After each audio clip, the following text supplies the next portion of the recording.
ಮಹಿಳೆಯರೇ ಮತ್ತು ಮಹಾಶಯರೇ, ಹಳ್ಳಿಯ ಬಲ ನೈಸರ್ಗಿಕ ಶಕ್ತಿಯ ಪ್ರತೀಕ ತೋರಲು ರಿಂಗ್ಗೆ ಬರ್ತಿದ್ದಾರೆ ರಾಗಿ ಮುದ್ದೆ. ಫ್ಲೇವರ್ ಲೋಕದ ರಾಜ, ಫಾಸ್ಟ್ ಫುಡ್ ಚಾಂಪಿಯನ್ ವೇದಿಕೆಗೆ ಬರ್ತಿದಾರ ದಿ ಬರ್ಗರ್. ಚೀಸ್ ಸ್ಟ್ರೈಕ್ ಬರ್ತಿದೆ.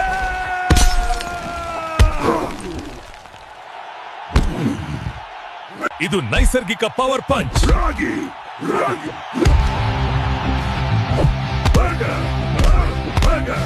ಆರೋಗ್ಯದ ಹೊಡೆತ. ರಾಗಿ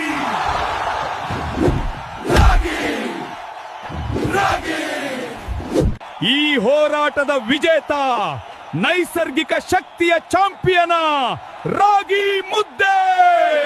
ಆರೋಗ್ಯದ ಆಯ್ಕೆ ಮಾಡಿ, ಆದ್ರೆ ಒಮ್ಮೆ ಬರ್ಗರ್ ಕೂಡ ಸವಿಯಬಹುದು. ಹೀಗಾದ್ರೆ ಹೇಳಿ ನಿಮ್ಮ ಚಾಂಪಿಯನ್ ಯಾರು? ಕಾಮೆಂಟ್ ನಲ್ಲಿ ಬರೆಯಿರಿ.